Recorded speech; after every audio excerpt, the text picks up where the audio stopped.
big changes happening with Disney in terms of their movies because they're deciding not to go ahead and simultaneously put them out in the theaters and on Disney Plus premium video on demand for $30 extra.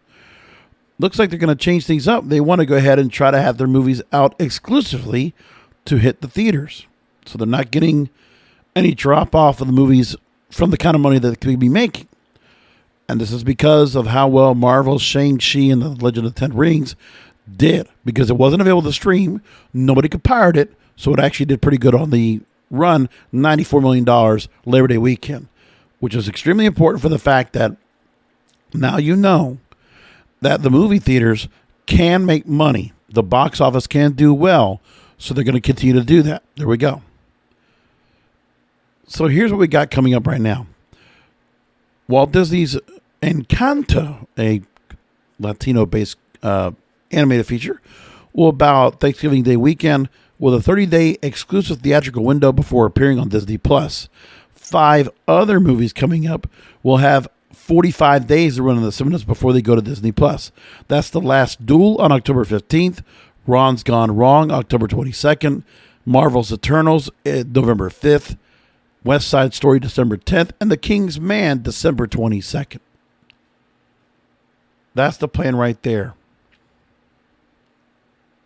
Now, Warner Brothers announced in early December that their entire 2021 theatrical slate would go to HBO Max as well, the same day the picks hit theaters. And the studios were taken by surprise with a subsequent cleanup mission revising deals to make up for shortfalls in box office revenue or revenue shift to streaming that could impact compensation. And studio executives always said the decision was only for a year. And then Warner Brothers inked a deal with AMC for a 45-day theatrical window coming up next year, 2021. Same thing with Cineworld, the parent of the number 2 U.S. chain, Regal. Universal and its Focus Features are doing the same thing, but they're doing a shorter window, 17 days, with AMC that they set up a deal with back in July 2020.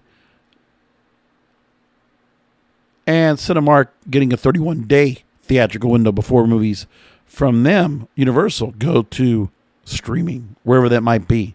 It could be Netflix. It could be somewhere else. Peacock. Oh, actually, Peacock, right? But everything kind of changed, first of all, when it comes to the movies going straight back to movies again because of how well Shang-Chi and Legend of the Ten Rings performed. But the other thing that also kept people in mind was because how badly Black Widow performed. Because the movie did well to start off. I think it was $60 million for the first week. But then the second week dropped dramatically, like 60%. And the movie, no, they made $90 million, I think it was, right? No, 60, I forget. They made $60 million total or something like that on Disney Plus. And the movie made $100 million. I believe that's what it was. That's what it was. So then Black Widow, for any MCU title to have the first week go well and the second week nobody show up because they know they could pirate it because somebody took it off of Disney Plus, recorded it, put it up somewhere to pirate, and that's done. There you go. Theater owners blasted the studio's decision, blaming Disney Plus for siphoning off customers.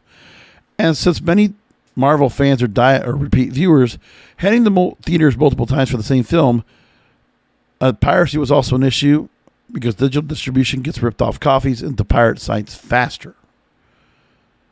So that's what happened there. Well, that's right. Black Widow, $80.3 million domestically in the first weekend, and it did cross the $100 million mark domestically.